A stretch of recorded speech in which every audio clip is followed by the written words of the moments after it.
I should have known something was wrong when Ava started caring about her appearance again. Not that she'd ever let herself go. My wife was always meticulous about her image.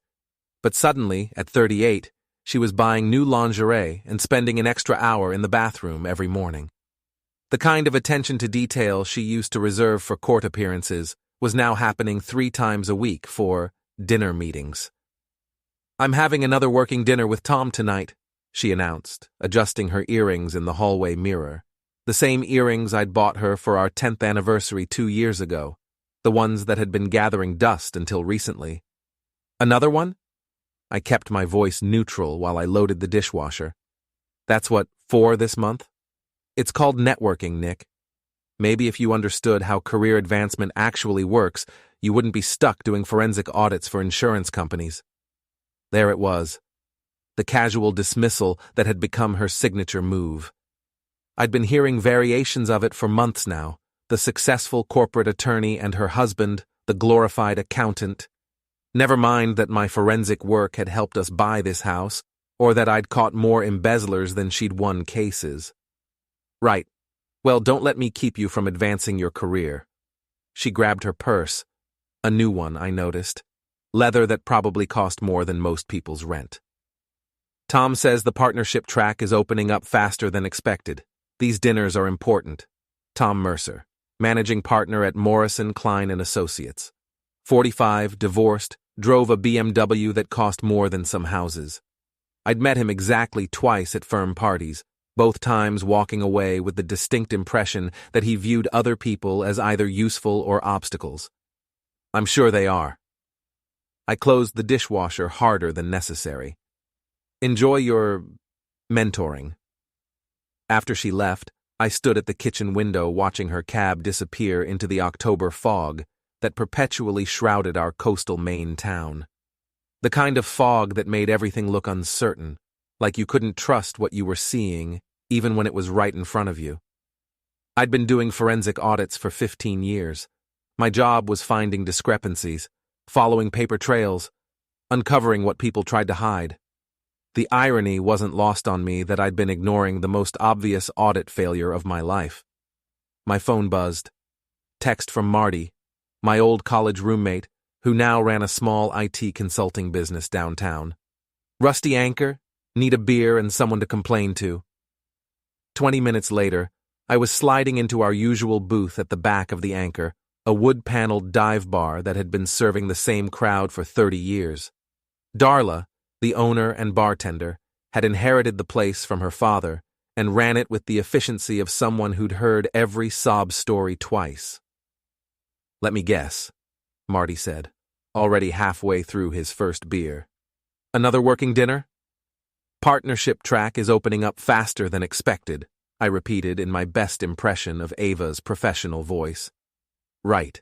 And I'm sure these partnership discussions require candlelight and wine." Darla appeared with my usual bourbon, neat. She was in her 50s, gray hair pulled back, eyes that missed nothing. "Evening, Nick. How's the wife?" "Busy advancing her career." "Mm-hmm." Darla's expression suggested she'd already heard the local gossip.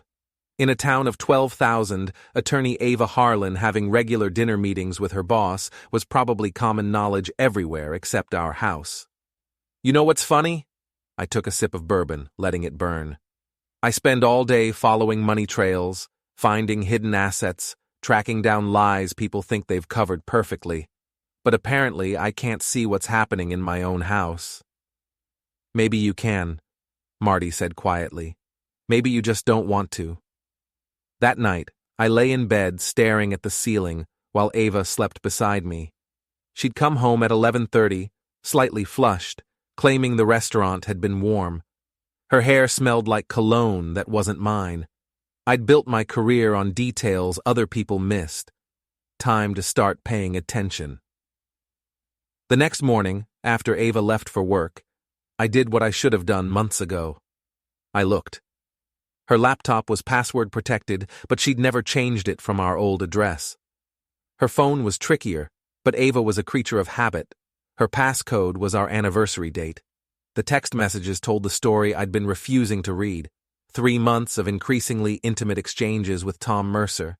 Professional at first, then friendly, then not. Can't wait for tonight. Nick's working late again. He won't even notice I'm gone. Your husband sounds boring. When was the last time he surprised you? He hasn't surprised me in years. That's why I need someone who actually appreciates what they have. I scrolled through weeks of messages, each one a small betrayal building into something larger. Plans made around my schedule, jokes at my expense, intimate details about our marriage shared with her lover like entertainment. But it was the voicemail on her work phone that finished me off. Ava, it's me. Last night was incredible. I can't stop thinking about you. Tom's voice, confident and satisfied. I know we agreed to keep this professional, but screw that. I'm falling for you, and I think you feel the same way.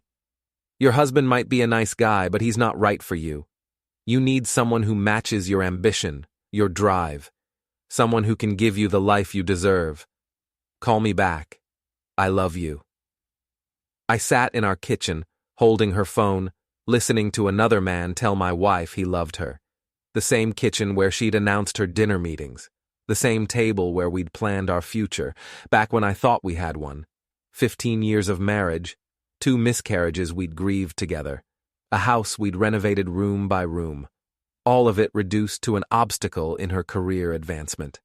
I forwarded the voicemail to my own phone. Then I started planning. If Ava wanted to play games with evidence, she'd picked the wrong opponent. I was a forensic auditor.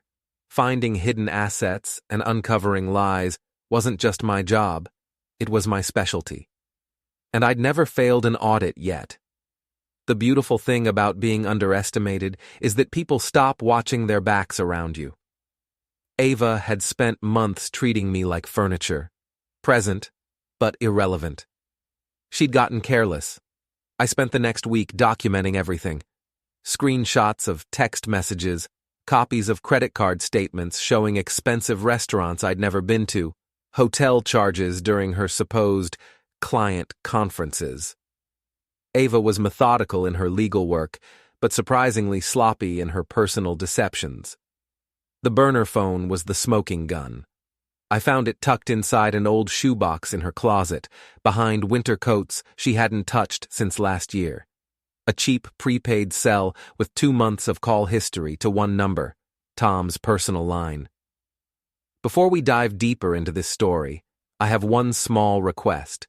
Please subscribe, drop a like, comment, and hit that hype button to boost this channel so more people can discover these incredible Reddit stories. The voicemails were worse than the texts. Intimate conversations, plans for weekend getaways, and worst of all, detailed discussions about me. How boring I was, how predictable, how she'd outgrown our marriage but stayed for financial security.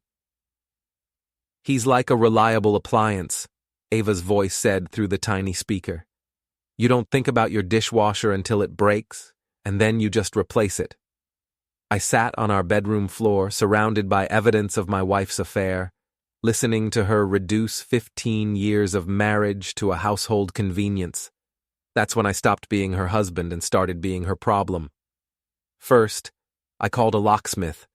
Professional, discreet, same-day service. By noon, every lock in the house had been changed. I left Ava's belongings neatly packed in suitcases by the front door, along with a note in her empty closet. Audit complete. Assets seized. Your services are no longer required. Then I called Marty. I need a favor, the kind that requires your particular set of skills. What kind of favor? Marty had been running IT security for local businesses long enough to know when someone needed creative technical solutions. The kind that involves making sure certain information reaches the right people at the right time. We met at his office downtown, a cluttered space above the hardware store that looked chaotic, but ran with military precision. Marty could hack anything electronic and had contacts throughout the local business community. Show me what you got, he said. I laid out everything. The phones, the messages, the credit card statements, the hotel receipts. Marty whistled low as he scrolled through the evidence. She really thought she was being clever, didn't she? Ava's always been arrogant. She assumes everyone else is too stupid to catch her. So what's the plan? I want this information to reach 3 specific people simultaneously: Tom's business partners at the law firm, Ava's mother, and Sullivan at the newspaper. Sullivan Sully McKenna ran the local paper and had been my poker buddy for 5 years. He was old-school journalism. If you gave him a story with solid evidence, he'd run it without editorial interference. You sure about this, Nick? Once this goes public, there's no taking it back. She made her choice. Now she gets to live with the consequences. Marty spent an hour setting up anonymous email accounts and scheduling delayed delivery. The evidence would hit all 3 targets at exactly 5 p.m., right when Ava would be having another working dinner with Tom. I drove home to wait. At 5:15, my phone started ringing. First call was from Ava's mother, Maureen. Upper-class Connecticut, old money, the kind of woman who viewed divorce as a personal failure and public scandal as social annihilation. Nicholas, what is the meaning of this filth you've sent me? Hello, Maureen. I assume you're referring to the documentation of your daughter's extramarital affair? How dare you spy on Ava? This is a violation of privacy. Actually, it's evidence of adultery. I thought you should know what kind of person you raised. The line went quiet for a long moment. Then, these recordings, they're really her voice? Every word. Your daughter's been having an affair with her boss for 3 months, the same boss she claimed was mentoring her career. Another pause. I need to call you back. She hung up. I smiled for the first time in weeks. The second call came 10 minutes later. Unknown number, but I recognized Tom's voice immediately. You son of a gun! What the hell do you think you're doing? Hello, Tom. I think I'm exposing a liar and a cheater. How's your evening going? You can't do this? This is harassment. I'll have you arrested. For what? Sharing factual information about public figures? I'm pretty sure adultery isn't protected speech, Tom. The partners, they've called an emergency meeting. Ava's been suspended pending investigation. You've ruined her career. No, Tom. You did that when you decided to sleep with a married woman. I just documented it. He started cursing, but I hung up. 2 down, 1 to go. Sully called at 5:45. Nick, you beautiful bastard. This story is front-page material. Power couple's downfall. Local attorney's affair exposed. I've got corroborating sources and everything checks out. This runs tomorrow morning. Make sure you include the part where she called me a household appliance. Already highlighted it. That quote's going in the headline box. At 6:30, Ava came home. I was sitting in the living room with a bourbon, waiting. She burst through the front door like a hurricane, face flushed, eyes wild. The locks. Why don't my keys work? Because this isn't your house anymore. What are you talking about? Of course it's my house. Check the deed. It's in my name only. Wedding gift from my parents, remember? You never got around to adding yourself. She stared at me, finally understanding that I wasn't the same man who'd been loading the dishwasher yesterday morning. Your suitcases are by the door. I've packed everything that belongs to you. You can't throw me out. This is my home. Was your home. Past tense. You forfeited that when you decided Tom Mercer was more important than our marriage. How did you... She stopped, realizing the question answered itself. I'm a forensic auditor, Ava. Finding hidden assets is literally what I do for a living. Did you really think you could outsmart me? She tried a different approach, softening her voice. Nick, we can work this out. It was a mistake. I'll end it with Tom. We can go to counseling. Save it for someone who hasn't heard you call them a household appliance. Her face went pale. You listened to the voicemails. Every single one. My personal favorite was when you told Tom I was too boring to notice if you disappeared entirely. Turns out you were wrong about that too. Ava sank into the chair across from me, finally grasping the scope of what I'd done. The partners suspended me. Tom's been called in for a disciplinary hearing. My mother won't stop calling. She looked up at me with something between fear and respect. What else did you do? Tomorrow's newspaper should be interesting reading. You didn't. Front page, with pictures. She stood up slowly, grabbing her purse. This isn't over, Nick. Yes, it is. You just don't realize it yet. After she left, I poured another bourbon and called Marty. Phase 1 complete. How long before the story goes viral? Sully posted it online an hour ago. It's already been shared 200 times. By morning, everyone in town will know. I raised my glass to the empty house. Here's to household appliances everywhere. Sometimes we break down, but we always get replaced with better models. The newspaper hit doorsteps at 6 a.m. By 6:30, my phone was ringing nonstop. Sully had outdone himself.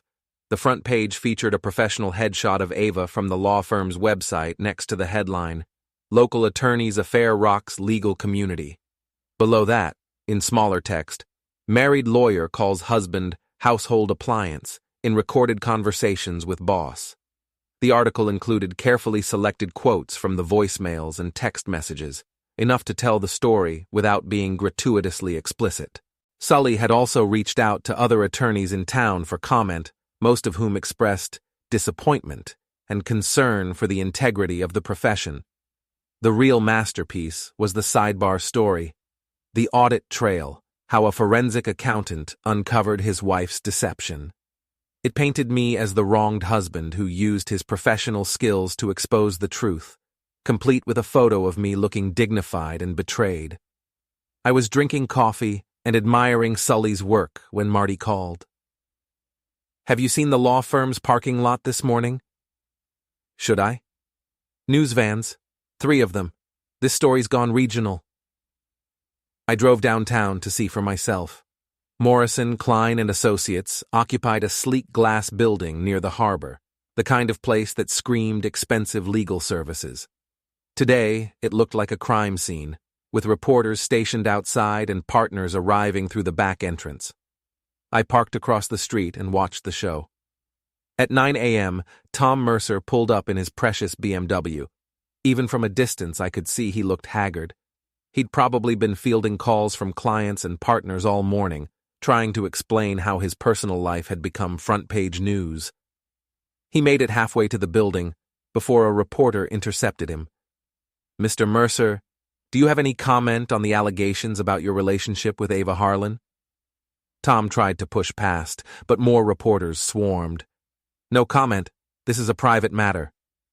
"Is it true you told Mrs. Harlan that her husband was boring and not right for her?"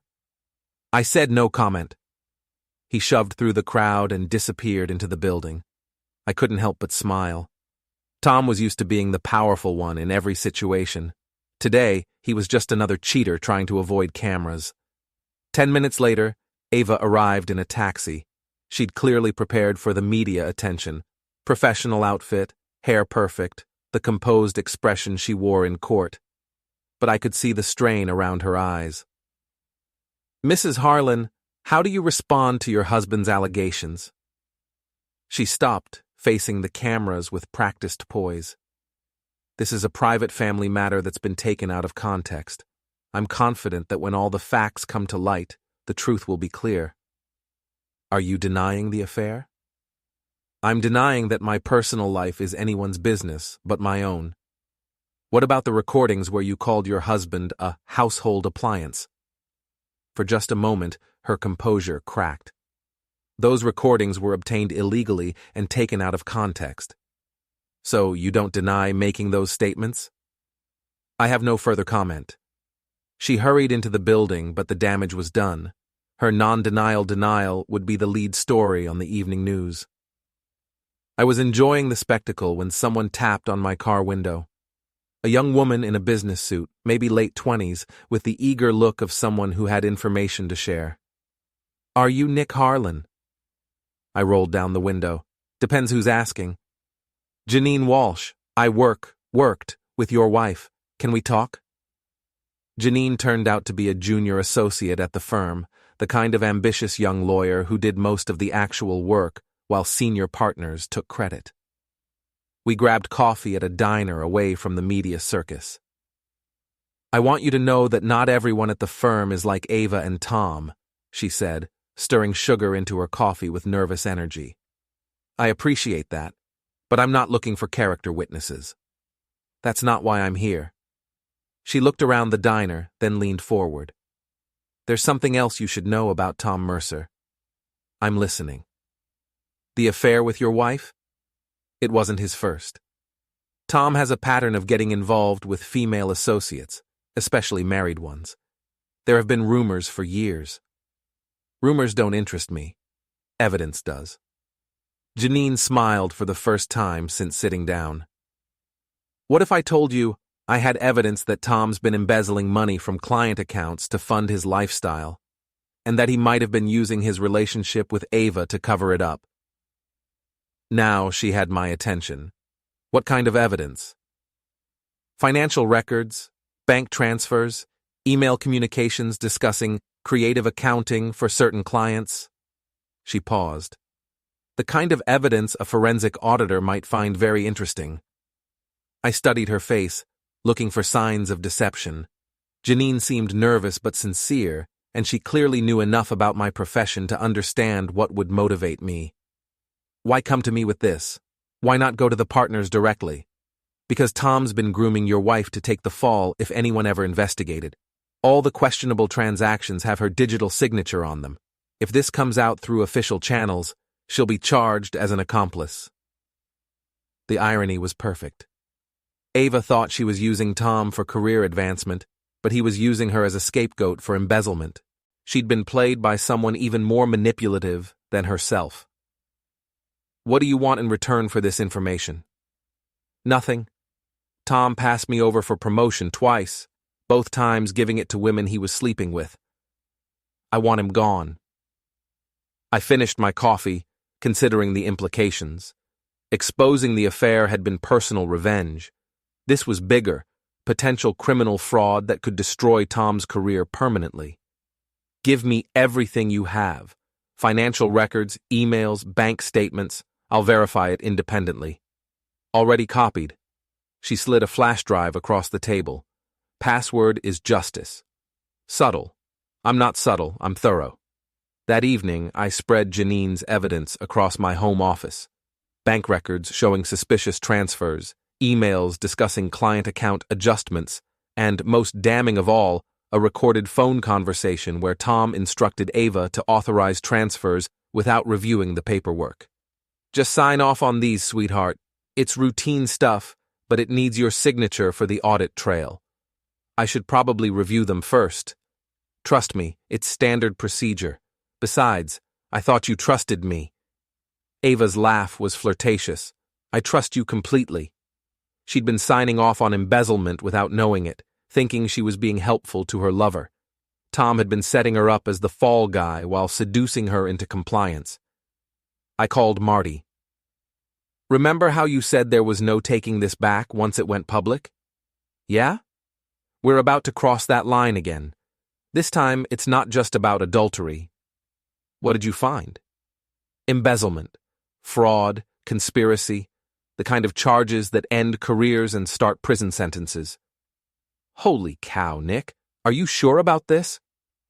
I looked at the evidence spread across my desk, months of financial crimes documented in Tom's own words. I've never been more sure of anything in my life. The embezzlement evidence was even more damaging than I'd hoped. Tom had been skimming money from client accounts for 2 years, using a sophisticated system of temporary transfers and falsified documentation. The amounts were significant, nearly $500,000 diverted through shell companies and offshore accounts. What made it perfect was how thoroughly Tom had implicated Ava. Her digital signature was on dozens of authorization forms, her access codes used for account transfers, her name listed as a secondary approver on suspicious transactions. To any outside investigator, she would look like a willing accomplice. I spent 3 days verifying Janine's information, cross-referencing bank records with client files, and tracing the money trail through multiple accounts. My forensic training made it easy to follow Tom's scheme, and his arrogance had made him careless with documentation. On Thursday morning, I sent a comprehensive report to 3 destinations: the Maine State Bar Association, the FBI's White-Collar Crime Division, and Sully at the newspaper. The response was immediate. By noon, federal agents were at Morrison, Klein and Associates with search warrants. By 2 p.m., both Tom and Ava had been escorted from the building in handcuffs, though Ava was released after questioning when it became clear she'd been manipulated rather than complicit. Tom wasn't so lucky. I was at the Rusty Anchor when the evening news ran the story. The bar was packed. Half the town had shown up to watch the spectacle unfold on Darla's old television. Federal agents today arrested Thomas Mercer, managing partner of Morrison, Klein and Associates, on charges of embezzlement and fraud. Mercer allegedly stole nearly $500,000 from client accounts over a 2-year period, using sophisticated financial schemes to hide the theft. The news footage showed Tom being led away in handcuffs, his expensive suit wrinkled, his confident demeanor completely gone. The man who'd called me boring and predictable was now facing 20 years in federal prison. Also arrested was Associate Attorney Ava Harlan, whose affair with Mercer was exposed earlier this week by her husband, forensic auditor Nicholas Harlan. Sources close to the investigation suggest that Harlan may have been an unwitting accomplice, used by Mercer to authorize fraudulent transactions. The camera cut to file footage of Ava from the morning's perp walk, looking shocked and defeated. The composed professional who'd faced reporters 3 days ago was gone, replaced by someone who finally understood how completely she'd been manipulated. Investigators credit an anonymous tip with breaking the case open, providing detailed financial evidence that led to today's arrests. The FBI says this is one of the most thoroughly documented white-collar crimes they've encountered. Darla turned down the volume as the story moved to sports. The bar erupted in conversation, everyone talking at once about the morning's drama. "Nick," called out Jim Morrison from the corner booth. "That's some impressive detective work." "Just following the evidence," I replied, raising my bourbon. "Amazing what you can find when you know where to look." My phone buzzed with a text from an unknown number. "We need to talk." I ignored it. 20 minutes later, another text. "Please. I know you're angry, but I can explain everything." I showed the message to Marty, who joined me at the bar after watching the news coverage. "She still doesn't get it," he said, shaking his head. "Even after everything that's happened, she thinks this is about anger." "It's not about anger," I agreed. "It's about consequences." My phone rang. Ava's number. "Nick, please answer. I know you're getting my messages." I answered on the 4th ring. "What do you want, Ava?"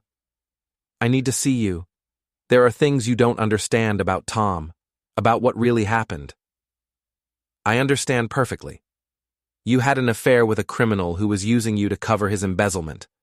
Pretty straightforward." "It's not that simple. Tom told me he loved me. He said we were going to be partners, that he was going to leave his wife and we'd run the firm together. I never knew about the money. I know you didn't know. That's what made you the perfect patsy." "I'm not a patsy. I'm a victim here too." "No, Ava, you're a consequence. There's a difference." I hung up and turned off my phone. The next morning brought a new development. Maureen, Ava's mother, called the house at 7 a.m. "Nicholas, I owe you an apology." That was unexpected. "Go on." "I've spent the last few days reviewing everything you sent me, the recordings, the financial documents, the news reports. I've also spoken with several people who know Tom Mercer professionally. And? My daughter was a fool, but she was also a victim. This man is a predator who targeted married women specifically because they were vulnerable to manipulation. That doesn't excuse the affair. No, it doesn't. But it explains it." Maureen's voice was tired. "Ava called me last night, crying, begging me to help her find a lawyer. Do you know what I told her?" "I'm sure you'll tell me." "I told her that she made adult choices and needs to face adult consequences. That she destroyed her marriage for a man who was using her, and that she has no one to blame but herself. Harsh but fair. I also told her that you were a better husband than she deserved, and that losing you was the real tragedy in all of this. I wasn't sure how to respond to that. I wanted you to know, Maureen continued, that not everyone in Ava's family supported her behavior. Some of us recognized quality when we saw it. After she hung up, I sat in my kitchen drinking coffee and thinking about consequences. Ava had lost her job, her reputation, her marriage, and now her family's support. Tom was facing federal prison time and professional disgrace. Both of them had gambled everything on a relationship built on lies and manipulation. Meanwhile, I was sitting in my house, drinking good coffee, with a clear conscience and a bank account that hadn't been touched by their drama. Sometimes the good guys do win. My phone rang again. This time, it was Janine. "Have you seen this morning's paper?" "Not yet. What now?" Sully ran a follow-up story. The accountant's revenge.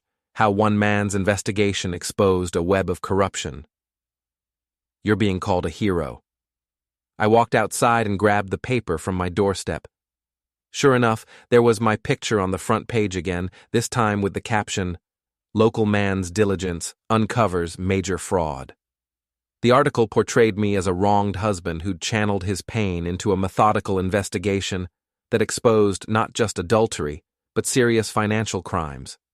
Sully had interviewed several people in the legal community who praised my thoroughness and professionalism. "Mr. Harlan's work on this case demonstrates the importance of financial oversight and personal integrity," said one quote from a retired judge. "His attention to detail may have prevented even greater losses to innocent clients." I was reading the article when a car pulled into my driveway. Ava, driving a rental car, looking like she hadn't slept in days. She got out slowly, approaching the front door with the cautious movements of someone who knew they weren't welcome. I opened the door before she could knock. "What are you doing here, Ava?" "I wanted to return these." She held up a set of keys. "House keys, car keys, everything that belongs to you. You could have mailed them." I wanted to apologize, in person, for everything. She looked genuinely remorseful, but I'd learned not to trust Ava's performances. "Apology noted. Anything else?" "The federal prosecutor wants to offer me a deal. Testify against Tom, provide evidence about his other affairs and financial schemes, and they'll recommend probation instead of prison time." Sounds reasonable. "I'm going to take it. Tom used me, manipulated me, made me an accessory to crimes I didn't even know were happening. He deserves whatever punishment he gets." "Probably." She looked at me with something like hope. "I know I can't undo what I did to our marriage, but maybe after all this is over, we could try to rebuild something. Start fresh." I almost laughed.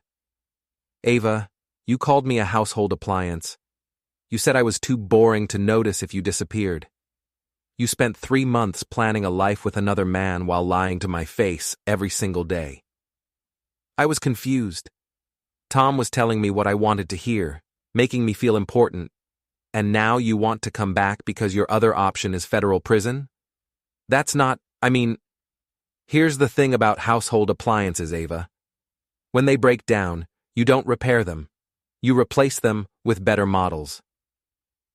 I closed the door and walked back to my kitchen, leaving her standing on the porch with her keys and her apologies. Through the window, I watched her sit in the rental car for 10 minutes before finally driving away. My phone buzzed with a text from Marty. "Drinks tonight? We're celebrating the end of the Tom and Ava show." I texted back, "Absolutely. First round's on me." For the first time in months, I had something worth celebrating. 3 weeks after Tom's arrest, I thought the drama was finally over. The media attention had died down, Ava had moved back to Connecticut to live with her mother while awaiting trial, and I'd settled into a routine that didn't involve checking my phone for evidence of betrayal. I was wrong about it being over. The call came on a Tuesday evening while I was grading reports for a continuing education course I taught at the community college. Unknown number, but I recognized the voice immediately.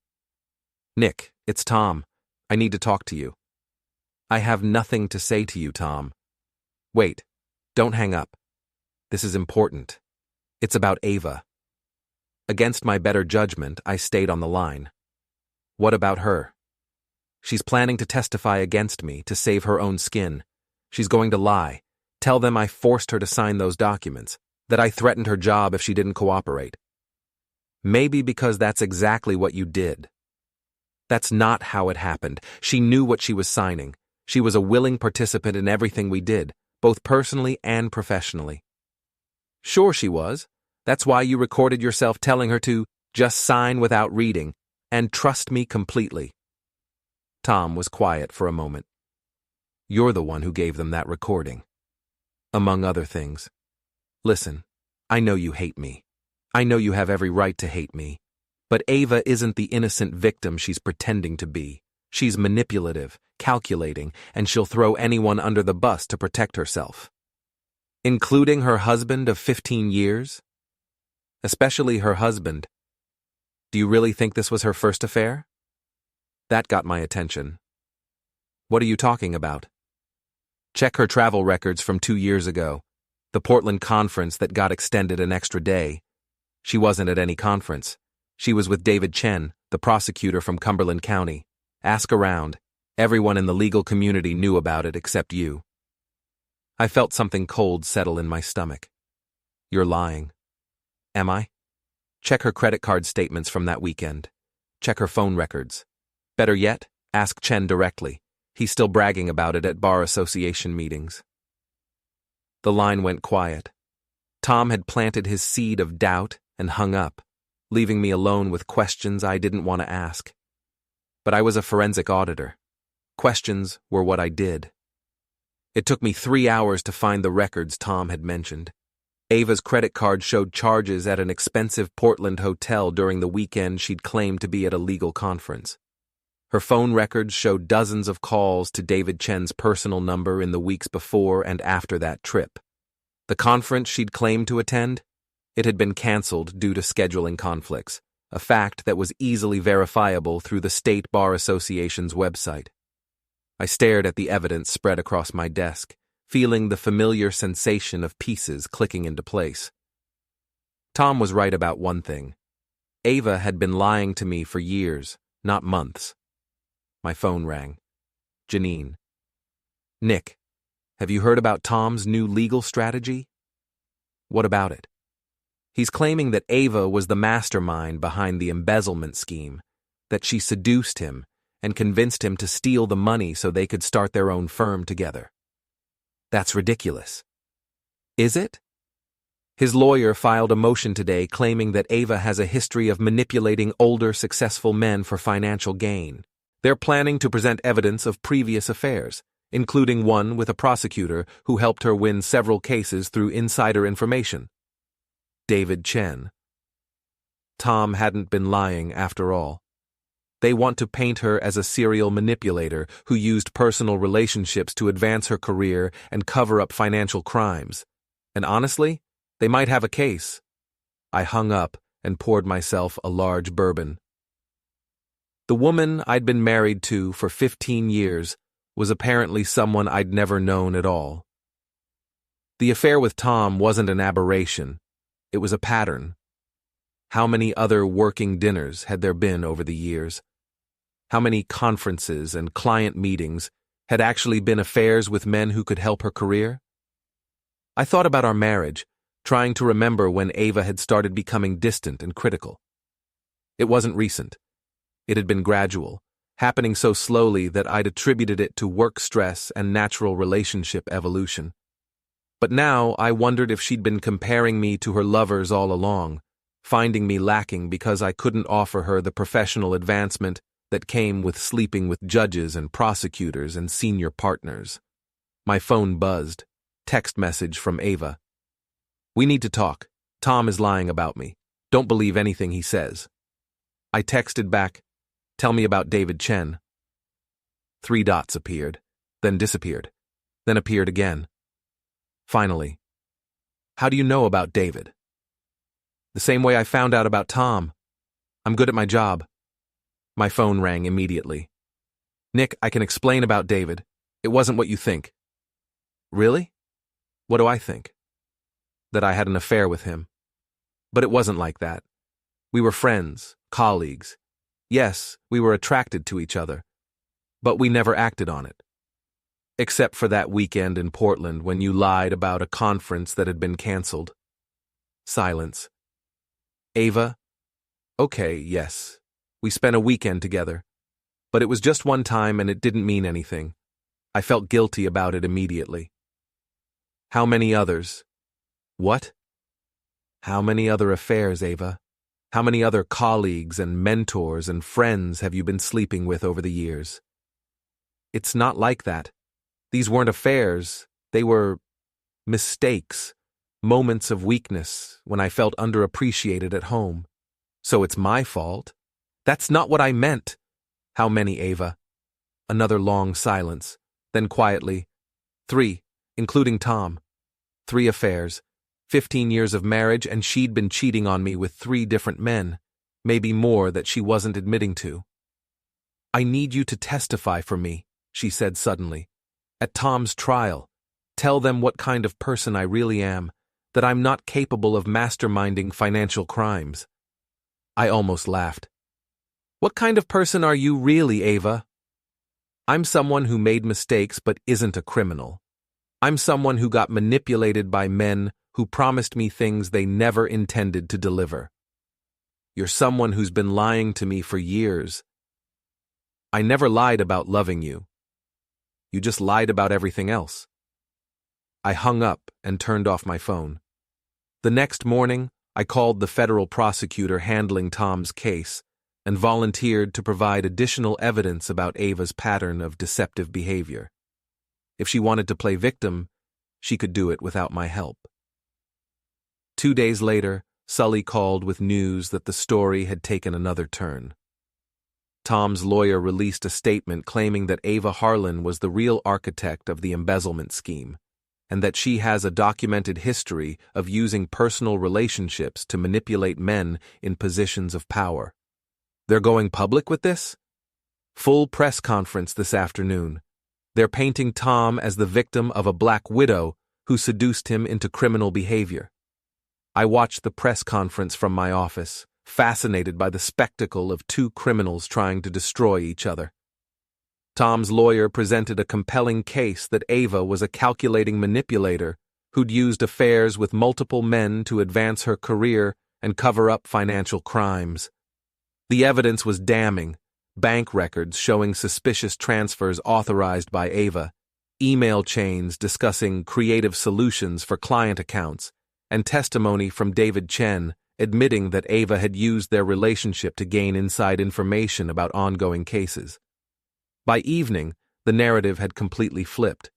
Ava went from being Tom's victim to being his co-conspirator, possibly even the mastermind behind the entire scheme.